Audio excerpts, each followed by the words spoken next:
ఏడాది కాంగ్రెస్ పాలన ఎదురుచూపుల పాలనగా మారిందని బీఆర్ఎస్ వర్కింగ్ ప్రెసిడెంట్ కేటీఆర్ విమర్శించారు. రాష్ట్ర వ్యాప్తంగా రైతన్నలు ఎదుర్కొంటున్న సమస్యలపై ఆయన ట్వీట్ చేశారు. పాలమూరులో పల్లికి మద్దతు ధర కోసం, వైరాలో మిర్చికి మద్దతు ధర కోసం, బయ్యారంలో కరెంటు కోసం, జగిత్యాలలో యూరియా కోసం రైతన్నలు నిరసనలు చేస్తున్నారని కేటీఆర్ ఆవేదన వ్యక్తం చేశారు. భూమిని నమ్ముకొని ప్రపంచానికి బువ్వను అందించే రైతన్నలు నేడు పిడికెలెత్తి నిరసనలు చేస్తున్నారన్నారు. 10 ఏళ్ల కేసీఆర్ పాలనలో గుండెల నిండా ఆత్మవిశ్వాసంతో వ్యవసాయం చేసిన రైతన్నలు నేడు ఏడాది కాంగ్రెస్ పాలనలో గుండె దిగులతో కాలం వెల్లదీస్తున్నారన్నారు. దశాబ్దాల కాంగ్రెస్ పాలనలో దగాపడ్డ రైతన్నలు 10 ఏళ్ల కేసీఆర్ పాలనలో వెలుగులు నింపుకుంటే మళ్లీ ఏడాది కాంగ్రెస్ పాలనలో అవన్నీ మటుమాయమవుతున్నాయన్నారు. రైతు బంధు కోసం ఎదురుచూపులు, రైతు బీమా కోసం ఎదురుచూపులు, రుణమాఫీ కోసం ఎదురుచూపులు, కరెంటు కోసం ఎదురుచూపులు, యూరియా కోసం ఎదురుచూపులు, సాగునీటి కోసం ఎదురుచూపులు, పంటల కొనుగోలు కోసం ఎదురుచూపులు తప్పడం లేదని వాపోయారు. ఎట్లుండే తెలంగాణ, ఎట్లయిపాయే తెలంగాణ అని ఆవేదన వ్యక్తం చేశారు.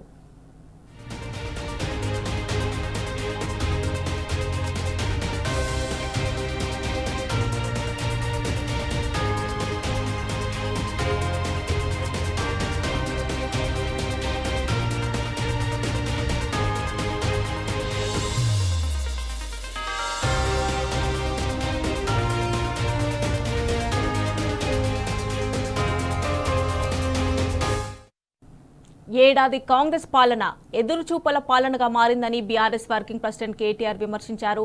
రాష్ట్ర వ్యాప్తంగా రైతన్నలు ఎదుర్కొంటున్న సమస్యలపై ఆయన ట్వీట్ చేశారు. పాలమూరులో పల్లికి మద్దతు ధర కోసం, వైరాలో మిర్చికి మద్దతు ధర కోసం, బయ్యారంలో కరెంటు కోసం, జగిత్యాలలో యూరియా కోసం రైతన్నలు నిరసనలు చేస్తున్నారని కేటీఆర్ ఆవేదన వ్యక్తం చేశారు. భూమిని నమ్ముకొని ప్రపంచానికి బువ్వను అందించే రైతన్నలు నేడు పిడికిలెత్తి నిరసనలు చేస్తున్నారన్నారు. 10 ఏళ్ల కేసీఆర్ పాలనలో గుండెల నిండా ఆత్మవిశ్వాసంతో వ్యవసాయం చేసిన రైతన్నలు నేడు ఏడాది కాంగ్రెస్ పాలనలో గుండె దిగులతో కాలం వెల్లదీస్తున్నారన్నారు. దశాబ్దాల కాంగ్రెస్ పాలనలో దగాపడ్డ రైతన్నలు 10 ఏళ్ల కేసీఆర్ పాలనలో వెలుగులు నింపుకుంటే మళ్లీ ఏడాది కాంగ్రెస్ పాలనలో అవన్నీ మటుమాయమవుతున్నాయన్నారు. రైతు బంధు కోసం ఎదురుచూపులు, రైతు బీమా కోసం ఎదురుచూపులు, రుణమాఫీ కోసం ఎదురుచూపులు, కరెంటు కోసం ఎదురుచూపులు, యూరియా కోసం ఎదురుచూపులు, సాగునీటి కోసం ఎదురుచూపులు, పంటల కొనుగోలు కోసం ఎదురుచూపులు తప్పడం లేదని వాపోయారు. ఎట్లుండే తెలంగాణ, ఎట్లయిపాయే తెలంగాణ అని ఆవేదన వ్యక్తం చేశారు.